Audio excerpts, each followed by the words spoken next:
Money Gigs is supported by tryfloral.com, tryfloral.com/the money gigs to get your discount. Tryfloral produces THC beverages. They come in 2.5, 5, and 10 milligram varieties and all sorts of flavors. I have one prior to my gig, and everything is so smooth. Visit tryfloral.com/the money gigs. That's tryfloral.com/the money gigs and get your discount. Joe Cowels is a Cincinnati blues guitarist, over 120 dates a year between solo gigs, his band, session work, and subbing in whenever he's needed. He also happens to think about this business more clearly than almost anyone I've talked to. This is the Money Gigs podcast, where we talk to working musicians about the real economics of making a living playing music. Today, venue horror stories, why small claims court is easier than you think, how a $1,200 AI program cost him gigs, and the one piece of advice he'd give a musician just starting out. I want to remind you, as you're listening to this episode, you can win a guitar. Go to themoneygigs.com/giveaway to see the contest details. While you're listening to the episode, you can bring up the gigs and venues that you've played and make ratings and comments, earning points toward the guitar. Here's Joe Cowels. Good morning. How are you? Doing okay. Good. I don't remember if we've met before, but I see you on Facebook so much it feels like it. And throughout social media and whatnot. So you're really good at marketing. How much of that is you, and do you have a team? I do it all myself, sort of by choice, really. I mean, there's ways nowadays that you can pay people to do stuff, pretty cheaply, and there's so much AI stuff out there that you can certainly utilize that. Right. When it comes to musicians and the money problem, right? Oftentimes the musician is his own worst enemy because of the psychology. This being the business versus this being a feel-good activity. And it's sometimes hard to separate the two. That's a real thing. When you said product earlier, that's the perfect word. It is what it is, right? But when you say that, some guys get offended. They talk about, that's my product. It's funny you said the thing about the product, right? Because that was the thing with the Arch Burger when the McDonald's CEO was referring to it as his product, and everybody was up in arms about that. And I exist in that space. I get why people were up in arms about referring to food as a product, but that's a corporate realism of it. It is your product. So that's an interesting. I appreciate you making that statement though, because now I know who I'm talking to. That's pretty cool. Thing. It's like horses for courses, right? Like when you're talking to, a fan, like, yeah, they don't want to hear about the product, but when you're talking to the guy at the venue, he very much does want to hear about the product. He wants to hear about, what you're going to do for his business, because at the end of the day, he's looking to keep his lights on too. Mm-hmm. Let's start off with a little baseball card to properly frame this. So Joe Cowels, for anyone just meeting you, who is Joe Cowels? Where are you from? And how long have you been doing this? I was a kid that grew up in the unfashionable end of New York. I started playing in bars and little clubs and stuff in New York at 14 and 15, playing with guys 2 and 3 times my age. And that was kind of how I cut my teeth. I started playing a lot of jazz.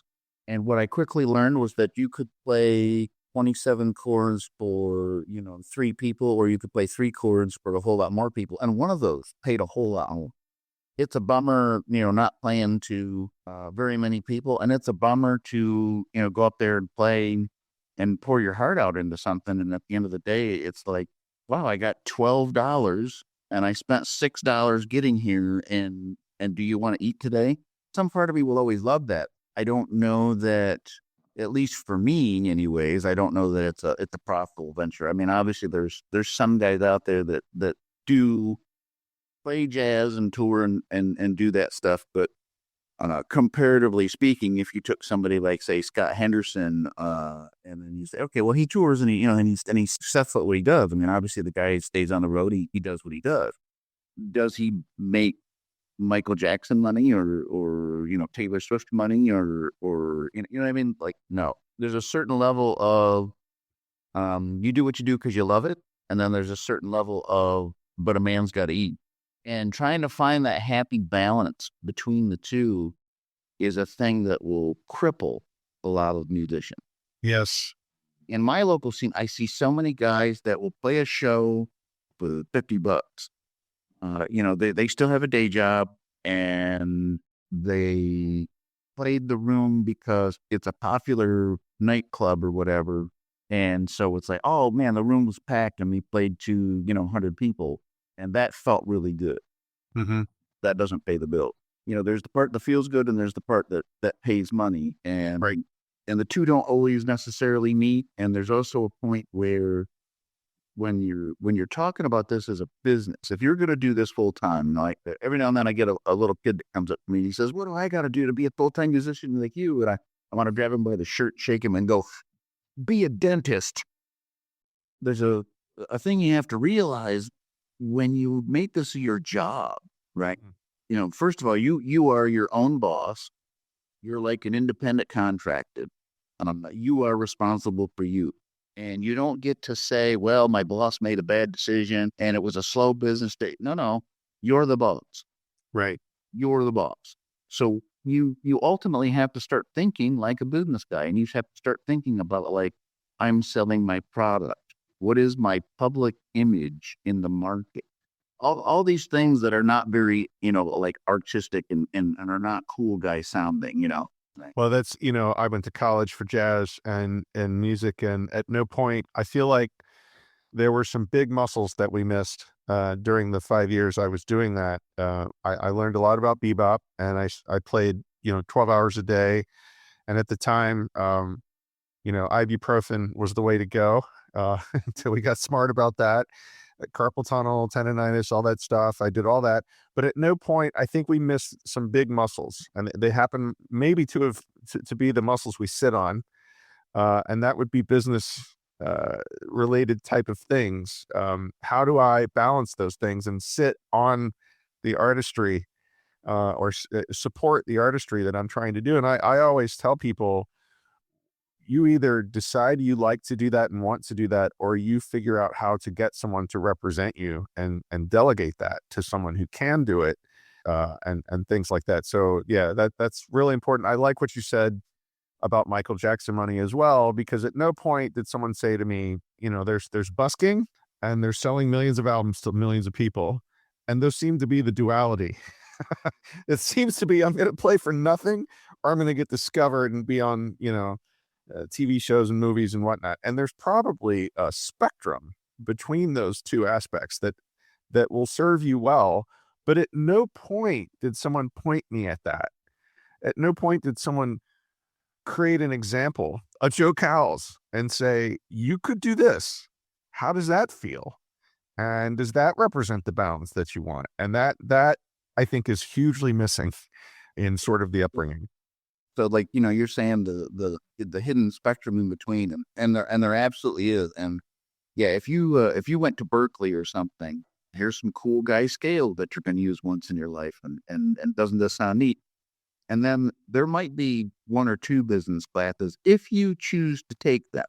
And a lot of people, like their inner artists, just the hair cackles and they go, I'm not taking that crap. Mhm.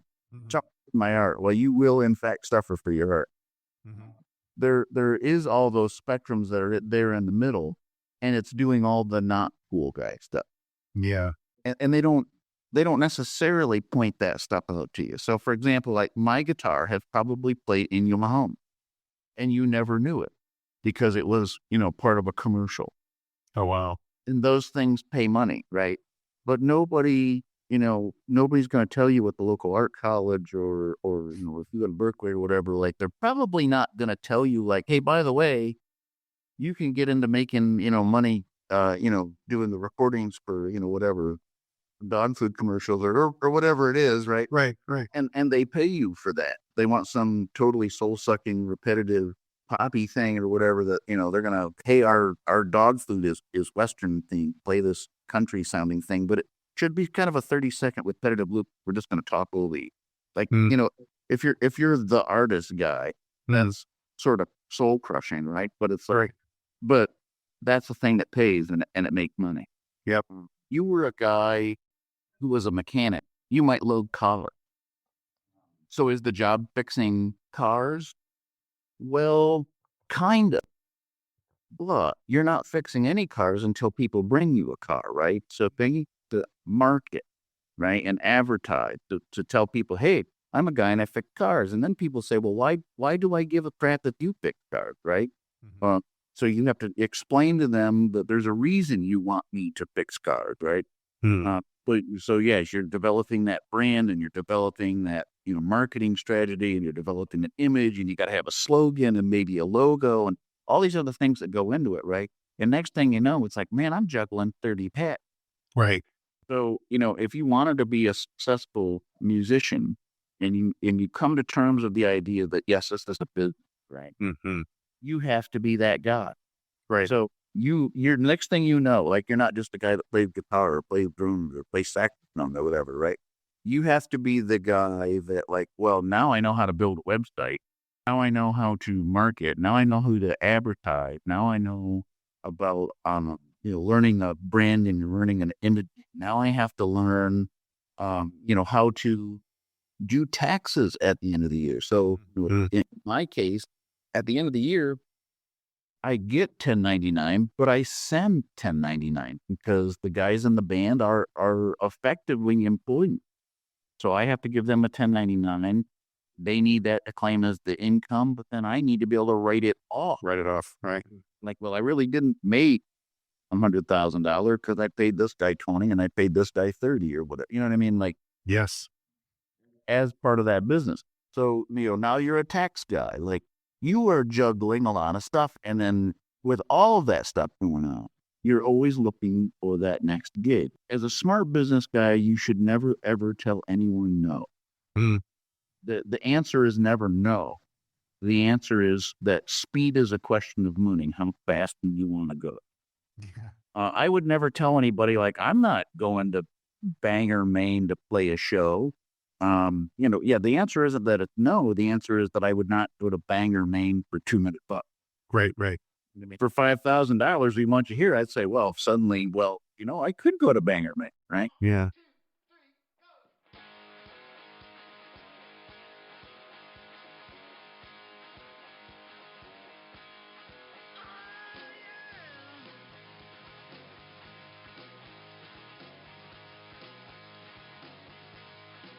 Well, today, police say we entered a Joe, you've had some really interesting experiences out on the road, particularly in Vegas. Do you have any favorite stories from that time about things you may have witnessed? Yeah, Vegas was a kind of a crazy place, and if you haven't been there, you probably can't appreciate how just absolutely sort of insane the whole city can be. It's the kind of place where the rules and stuff are really more like guidelines than really rules because the whole city really does live by the motto of speed's a question of money. How fast do you want to go? Like uh, almost anything can be bought or traded or sold or forgotten if you're just willing to spend enough money on it. So there's lots of crazy stories that happened, out in Vegas, but mm, you know, the job thing out there was really tough because so many guys want those gigs. They were kind of cushy gigs. You play for a casino and they gave you a room. They did your laundry. They brought you room service for food. I mean, you essentially lived there. You didn't have any bills, and then you walked down and you did whatever it was, 2 shows, 3 shows a day, and that was it. That was all you did. So you had no bills.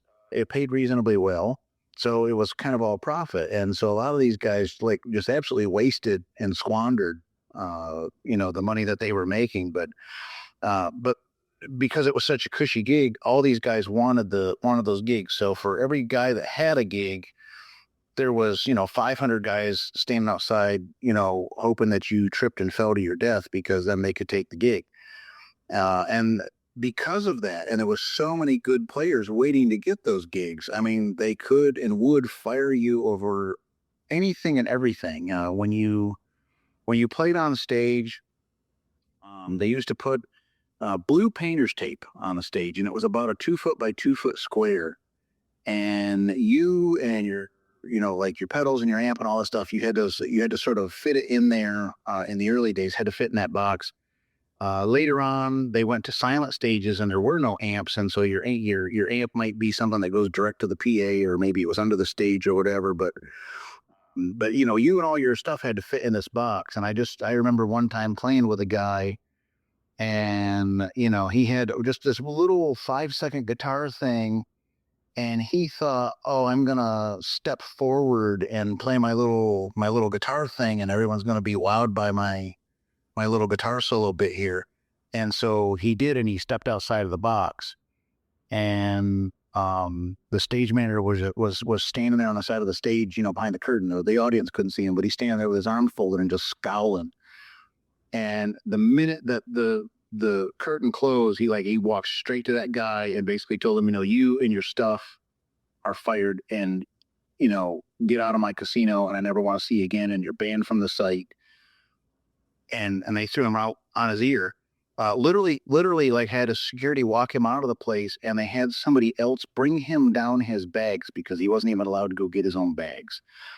They would fire you over anything and everything because it was just so many good players waiting to get that gig behind you.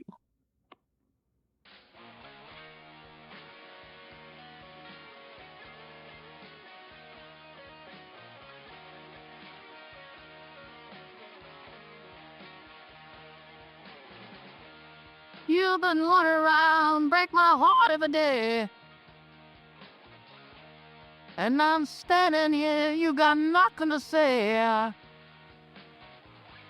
So explain to me, girl, so I can understand what you don't give to me, that you give to another man.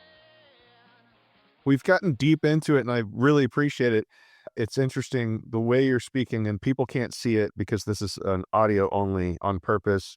There will be no video, but you're in a black cowboy hat and a black shirt, but you could easily be in a suit and tie talking to me right now because you're so business cognizant. But I want to make sure to round out sort of the baseball card. You have the Joe Cowels band. How would you describe the Joe Cowels band sound? What is it? What's the genre? So I describe that as blues rock. That's the one thing I'm sort of doing to satisfy my soul, I guess you could say. Mm-hmm. All the stuff that I learned as a guitar player, it's 60s and 70s blues rock, Cream and Clapton and Hendrix, but then I do tend to spin a little bit of some of that other stuff in there. We do a version of Black Magic Woman, for example, but towards the end of it, like, I'm playing jazz because I like it, and there's a certain level of like, oh, this is what I do, and this is what I like. Because there's so much of it that I have to do, or like, this is what things do. Yeah. No, we're very much aligned there. I play solo gigs twice a week, actually 3 times this week, and it's a solo keyboard, and I'll play Michael Jackson or the Kinks or whatever, and I'll get the melody out of the way and the key points from the song. If there's a horn hit or something, I'll hit that too. But toward the end, I'm jamming, playing jazz. At some point, everything can come back to that if you want it to. And it becomes a unique quality, a nuance to the song that may sell you to people who weren't expecting that. He didn't just play Born in the USA. He went somewhere else with it. I picked out a simple tune with simple chord progressions, and now I've kind of put my own spin on it. And I think that jazz background helps you find that way. If you weren't a jazz guy, it would be hard for a lot of people, I think, to really understand this thing. When I grew up playing jazz as a kid, the biggest sin in the world was playing exactly what was on the record. Because the whole thing was like, well, if people wanted to hear the record, then they could stay home and play the record, and it would be perfect every time. Right. So the whole point to coming to a live performance was that things would change. Maybe you play it slightly faster, you play it slightly slower, you play a different with the different inflection when you got the solo part. You're going to hit those high points. That song had a memorable intro where there's a crescendo that it builds to in the middle. Like you're going to hit those high points, but everything between A and B is going to be different, right? And that might be the greatest thing you've ever heard. Oh, it could be the biggest train wreck you've ever heard, right? Right. Well, you would never know if you weren't there. Right. So that was the whole reason to come.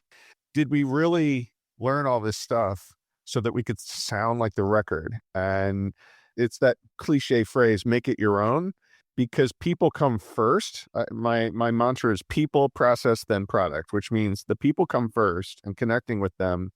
Then we can explore what was their journey as a musician and then worry about what it sounds like. Because I think that's where we need to go. We need to focus back on who is the person, where are they coming from, and how are we connecting as people? If that is me performing to another person or me talking to you here, I'm just deciding authentic connection is first and foremost. And when you're trying to sound like the record, you're focused entirely on the product, only on the product. And you're hoping that if you sound just like the record, you will connect with people. And you didn't need to do that in the first place. You can go ahead and connect with people and then see what they might want to hear and work it out. So I appreciate that. Your grind reality, 120 dates a year plus sub gigs, recording, fill-ins. What does a normal week actually look like for Joe? I would tell you that so much of the business is not the playing part. And we joke in the band all the time that like the playing part's free. That's the thing we would do anyway, right? It was the hauling the gear and the drives and the setup and the advertising. That was the crap that we're charging for, because that's the part that wasn't fun. Right. So my day is spent, I would say 6 to 8 hours every day, emailing venues, scrolling over, even things like Craigslist or, looking at forums on, Facebook and things like that, where people are like, oh man, my guitar player had his appendix removed and he's going to be out for, 5 days. And I need somebody that could fill in and then you go in and look at the set list and you go like, yeah, I know a ton of that stuff. And I might only have to learn, 5, 6 songs or whatever. And like, between now and Friday, like, yeah, that's doable. I can do that. Right. I spend 6, 8 hours a day, every day, looking at, like, for example, well, most pay rate is typically $150, $200 a guy. So the solo thing runs the band thing, and I know that can change area to area. So in my mind, I'm factoring that in, and I'm going, well, for that month, how far am I willing to drive? Kind of cut that off at, say, an hour and 15, an hour and a half drive. And then in that little radius, when I'm looking at a map, it's like I am messaging every club I can find once a month. And I might do that for 4 months, let's say. And if I don't get a reply in 4 months, I usually leave them know that kind of is the answer. Yes. And then maybe next year, when I start next year booking, then I might poke them again and say, hey, now I'm booking for 2027. When you were doing this, when you do this emails and you were doing this early on, did you have feelings of rejection when you would send things out and you wouldn't get responses and you're thinking, these people are so rude, they're not courteous at all, I'm not getting responses? Did you ever have anything like that? Oh, sure. And that's absolutely that psychology thing that I would thought about. Yeah. And it's easy to get down in the dumps about that. And then if you got that, that local bar owner that like to put it to 180, that, will answer you and I'm your best buddy in the whole world. And, oh, we're all friends here. And this is a great club and like, and whatever, but it pays $50, right? You fall into the trap of, but we're all friends and it's a fun place and it's the happening place to be, you know what I mean? Like, yeah, there is an opposite. Yeah. And, if you played for $50 and and you were trying to do this as a living, now I guess if you're the guy that plays 2 gigs a month, I guess, you can do what you want. Because again, you're the boss, right? Right. But for those of us that are trying to, like eat from doing this and pay the mortgage, like the definition of optimism, right? A musician with a mortgage. Right. So if you're trying to do that, you can't afford to play 5 times a week for $50, man. Right. that doesn't work. There are times when I have literally looked at gigs and said, well, this guy pays, $200 or this guy pays $250, but I got to drive an hour and I'm probably playing to, 15 people and one of them might want to tell me to shut up. They'd rather hear the game. Or I could go play the Corley Cool Club, but it's only $50. And it's like, but I spend, $30 in gas getting there. And it's like, this is not a win venture. And so you have to make the smart business decision and not the thing that feels good at the time. In my primer questions to you, you said so many stories about venue experiences. Do you have any that come to mind? We can leave the names out and such to make it respectful and professional, but do you have anything in your pocket that you'd be willing to share? I played for a guy one time. This was a venue in Nevada where I played, and when I got done, the guy says, well, come back into my office and we'll go over the numbers. Go over the numbers? What does that mean, Scoob? Like, no, like I'm going, that doesn't compute. I thought we had an agreement. And then the other part of me, and maybe this is just my inner New Yorker, it was like, oh, look who wants to get punched in the mouth. You're trying to change the deal, right? Right. So I'm somewhere between like concerned and like getting really upset. Right. The minute I walked in the office, he's sitting at his desk, and I walk in the office and he's sitting there he's got a notebook in front of him and a pistol late next to it. Wow. And I come in and I'm standing there and I'm looking at him and he goes, sit down. And I'm like, oh, okay. And I sit down and he's looking at the numbers and he's like, well, and this cost this and this cost this and this cost this. And, you guys, you no joke, he literally said this. You guys ended 3 minutes early. 3 minutes early. 3 minutes early. We were supposed to play till 12, and I guess by his clock, we ended at 11:57. In my mind, it's like, well, when I play songs that are 5 and 6 minutes long, it's like, well, running over sometimes is a bad idea. People don't like it when you run over. Sure. If you're a place where there's provided sound, the other guy's like, hey, the minute you're 30 seconds over, I'm not getting paid anymore. Like, hey, let's go. Yep. So like running over can be a bad thing. Now, if you're playing your local bar or whatever, like maybe they don't care. Maybe your show ends at 12, but maybe you played at 12:30, and they're like, hey, cool, we get more free music, right? Mm-hmm. But in a lot of the clubs, it can be bad to run over. So I'm sure I was probably at the moment, on my watch, I'm looking at 11:57, 11:58, and I'm going, I can't put another song in. So hey, We're done. Yeah.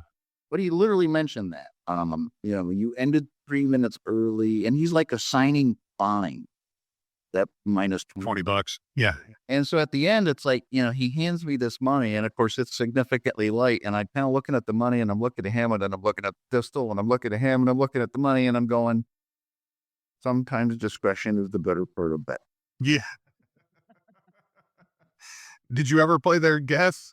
Absolutely not. Good for you. You can choose to not be part of that. Now, $50 or whatever it was, or $75 is probably not worth getting shot over. So like, I'm gonna take it and go, okay, have a good one, and just not come back. And that's true of lots of things. And whether you're playing band, doing solos, when the guy stiffs you or whatever, sometimes you can have recourse.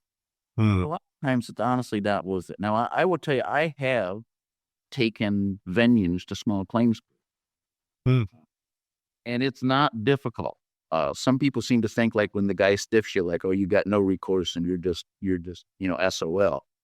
That's not true. It's actually relatively easy to take someone to small claims. Wow. And if they're a business, if you're suing the bar or the venue or whatever, well, they can't afford to not show up. If you don't show up, you automatically lose. If I sue Bob's bar and Bob doesn't show up, I could say anything I want. I automatically win, right? So that's not good for Bob. Right. Bob shows up. That's when I present my evidence of here's what we agreed to. And every single time, ultimately, they have always sided with me and said, hey, there's no reason anybody would look at this and think that it shouldn't have been exactly what you put in the email or whatever. And they side with me. And the guy ends up having to pay me because, you don't want liens against your business for, not paying some dude, $600 for his band or whatever. Like that, it's not worth it.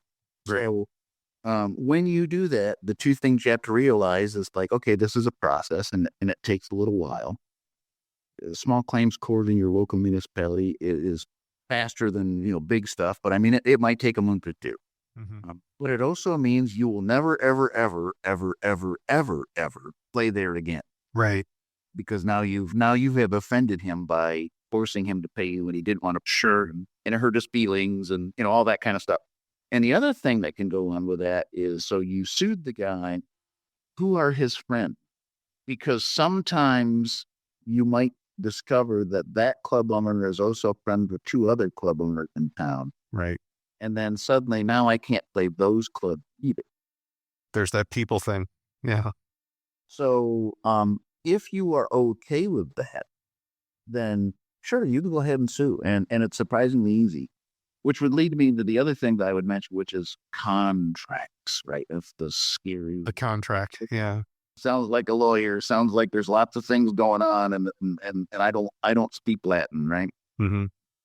When a venue has sent me a contract, that to me, that's the greatest security blanket in the world. They sent me a contract. That means, first of all, like they're worried about getting screwed.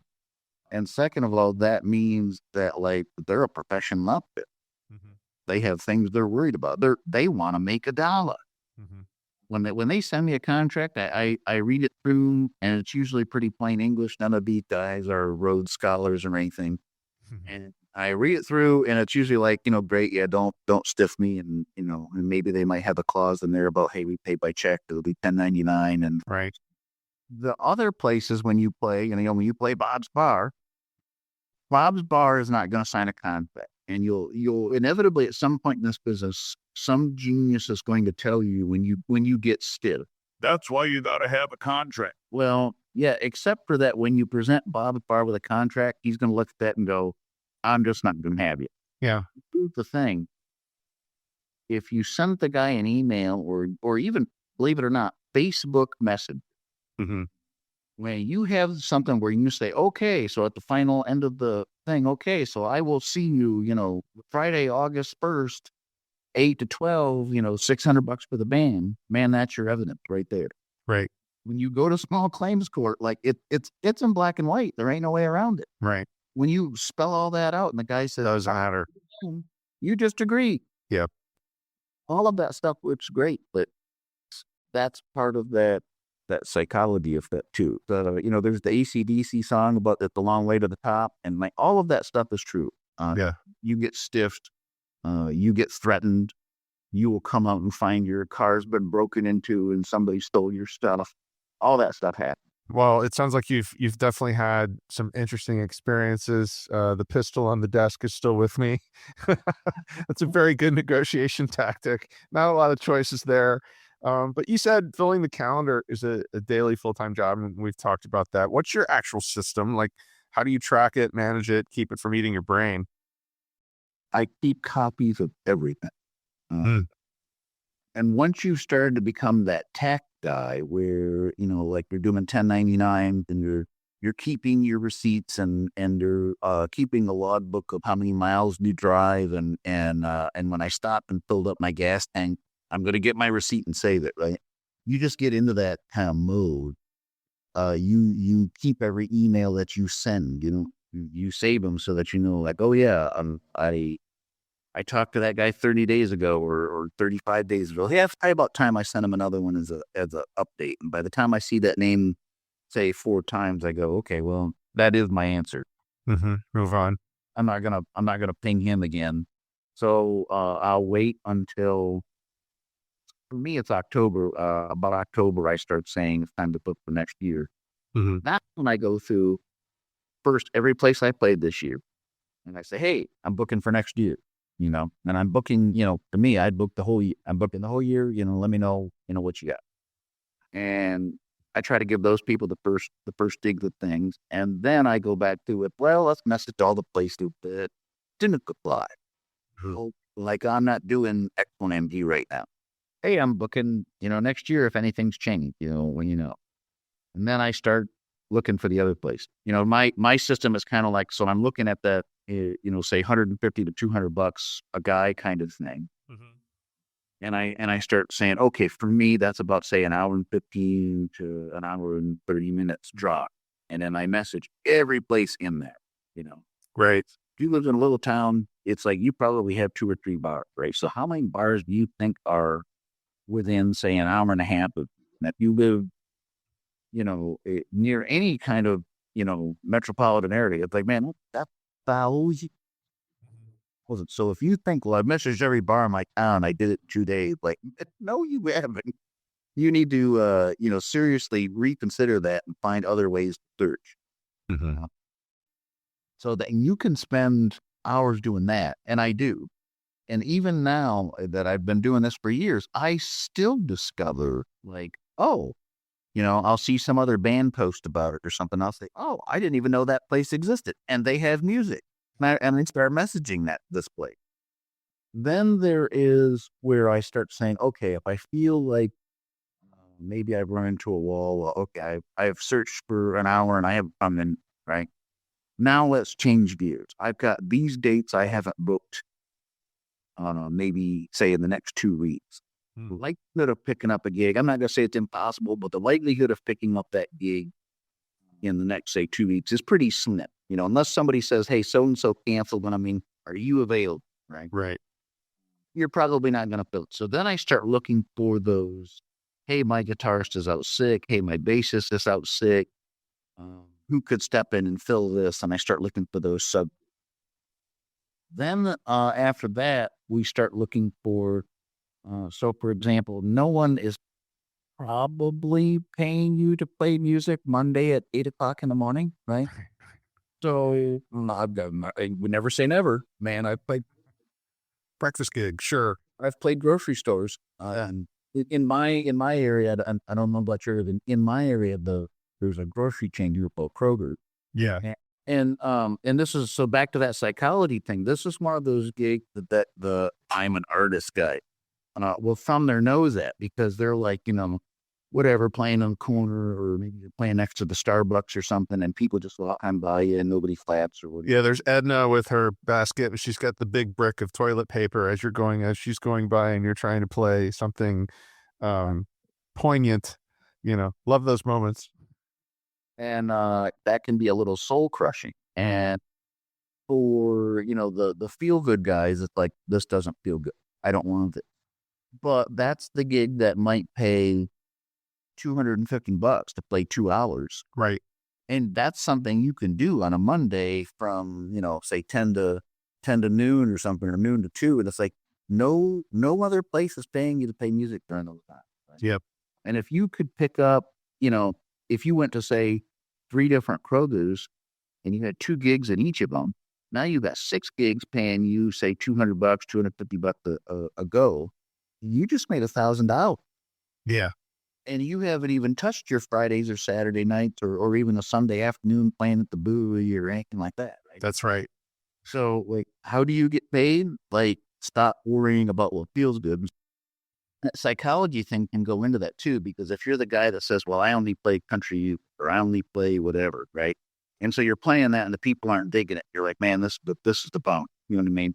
And when the guy comes and tells you like, hey, you're blasting these folks out, like, what he's really telling you is read the room. You should have to go. And, but you're playing whatever, you're playing Quiet Riot, and Quiet Riot's got to be loud. So, but you're playing in a restaurant and you're blasting the 80-year-old people sitting in front of you, like, and they don't even know what this is that you're playing. Right. But, that stuff doesn't feel good. Right. And then you think, well, I don't want to go back there. But man, if that was the gig that paid $250, man, I'd want to play there every week if they let me. Yeah. I think it's a valuable question to take with you as a musician in any circumstance, really any circumstance at any time, is what can I learn from this? That's the thing that I was missing probably in my 20s. Certainly it dissipated in my 30s, but it's taken well into my 50s now to get to the point where I'm like, really observant. My philosophy with a lot of things is Texas Hold'em poker. When you're dealt the 2 cards, you're not in control of that. The 3 on the table, you're not in control of that. And what comes next, you're not in control of. But you are in control of, do I play this game or do I fold? And then thereafter, how do I play this game? And I think that for me is the situation of a gig being presented to you, or you being delivered to a gig situation. What am I in control of? Do I want to play this game? And if so, go all in. And having the skill set to play that game. Yeah. I'm in love with the blues rock stuff, and I do love some jazz stuff, but maybe having 2 or 3 country songs in the back pocket, you don't have to be madly in love with them. You just have to be able to play with them, and they have to be something that's a reasonably popular song, because you're going to get that guy that goes, hey, any country, and you look around, you start reading the room, and you go, this is that place. And I don't know that they care about, the intricacies of green sleeves, or, you know what I mean? Maybe I'd better play Tennessee whiskey. Yeah. So having that kind of stuff, you can be the whatever guy, but maybe I better know a couple pop songs and a couple country songs. Yep. And that stuff's going to benefit you, again, when you're back to juggling hats. Yes. With a lot of other jobs. So, for example, like I said, I go to search my solo gigs, I go search my band gigs, then I'm looking for those sub gigs, then I'm looking for, any of those day type gigs. And I pick up daytimes at a Kroger, at a coffee house, at a brew house, at any of that kind of stuff. Yeah. I'm kind of looking for recording gigs. Because that stuff I can do in my underwear at 2:00 in the morning. They don't care when I do it, as long as I get it to them by a certain deadline. Right? Yeah. So looking for those recording gigs. Then the other thing to look for is teaching. And this is one of those things where people leave money on the table, and you have to have a certain mentality, to teach somebody. Sure. All this stuff and they don't, and it's easy to get frustrated when you're trying to show somebody something and you're like, damn it, no, it like this, right? But they don't know that, man. They're new. So you do have to have a certain mentality. But when no one is paying you to play on Tuesday or Thursday, morning between the hours of, say, 8 a.m. and 3 p.m., you could be teaching. And if you taught somebody and you charge, $50 a lesson for a 30-minute lesson or 45-minute lesson or whatever, and man, you can line up 3 of those on a Tuesday and 3 of those on Thursday. It's like, well, that's another $300. Being able to juggle all those hats, not just standing on stage and making some cool rock guitar guy, on guitar guy baby.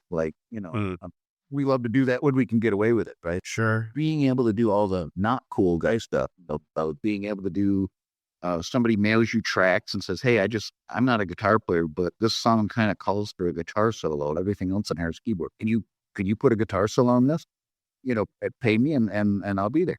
Playing those daytime gigs at, they may be wine bars, they may be coffee houses, they may be breweries, they might be at the grocery store, they might whatever.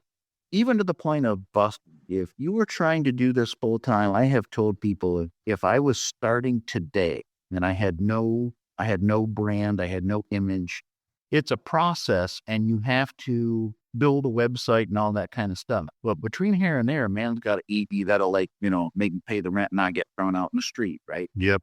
If I couldn't find somebody that would pay me, I would probably drive up to the nearest sports bar, and I would walk in with a small PA and an acoustic electric guitar, and I would walk in and I would say, hey, look, I don't know you normally don't probably be right, but if you would let me, I would set up over here in the corner and I would play for, maybe 2, maybe 3 hours. I'll keep it at a respectful volume so the patrons can still talk or whatever. Right. I'm not blasting anybody out, and I'm literally happy just to play here with chips and have people see. Well, if I was starting out, that's something that gets you seen. And at that point, if you made, say, $60 in tips, $60 is better than no. Right. It's product market fit too. It kind of verifies that you're appreciated. You're not running anybody out of the room. You're actually being appreciated monetarily. That's some validation. You've covered a lot of things, and something came to mind as you were talking about what everybody's doing with music and the different ways. Venues are using AI to book. Fans are using AI to discover music. We've got AI all over the place with different types of music, and it's encouraging to me that you're being asked to record things still, we still have that opportunity in this new landscape. I'm curious how AI is like encroached upon your game at all, and what your disposition is with it. I mean, it can be a great marketing tool, but I will tell you, I have lost faith to AI because there is programs now that companies can buy that will basically write a jingle for you. And when you write it, it's not complex. And these companies have come to me and said, "Hey, we're not going to do this anymore. People up the $1,200 program, and it's going to write it'll write a jingle for me every 5 minutes if I want." So I have lost some gigs, and I will say I'm doing less of that now than I did, say, 10 years ago. My false economy moment with those people is like, well, but it's like a computer, right? You bought a $1,200 program, and unless you're going to write 1 million jingles this year, you know that next year that program's going to be out of date. Right. I'm going to ask you to buy another $1,200 program. Right. Whereas me, I'm always up to date. That's right. That's right. I think so. Yeah, it's an interesting. I'm not necessarily threatened by it. Again, I call it cards on the table in the Texas Hold'em poker analogy, but it's just cards on the table. I'm not necessarily threatened by it because I do think there's going to be a return to analog people. I just bought actually a CD player with a cassette tape player on it from student. Do a CD then. I still have CD. Yeah, which we're talking about CDs like it's ancient too, and that blows my mind as well.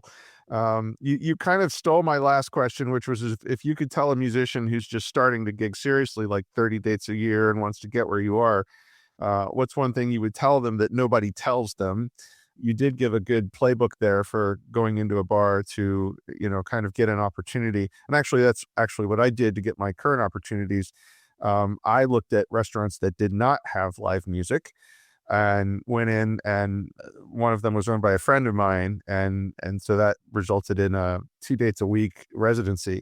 So, it's like a 10-minute phone call turned into $17K for the year. But what would you tell people starting out that nobody tells them? Always aim to be the worst musician in the room because you're going to learn things from people that are better. Definitely. I want to mention the joecowelsband.com website where you can go see everything that is going on with Joe. Joe Cowels. Really appreciate it. Huge thanks to Joe Cowels for the time and for being honest about the parts of this business that don't feel like rock and roll. Go check him out at joecowelsband.com. Link is in the show notes. One more thing, and this one's a fun one. Joe didn't just give us his time for this episode. He hand-built a guitar. A plum crazy purple Strat style build, custom noiseless pickups, bone nut, hard shell case, the whole thing, and he's giving it away to one listener. Here's how you get in. Download the Money Gigs app, use the code INV-JCWLS, and you're entered. Rate a venue, send in a gig screenshot, refer a friend, all of that adds entries. Full rules are at themoneygigs.com/giveaway. Links in the description. That's it for this one. Same time next episode. Until then, know your worth, and I'll see you out there.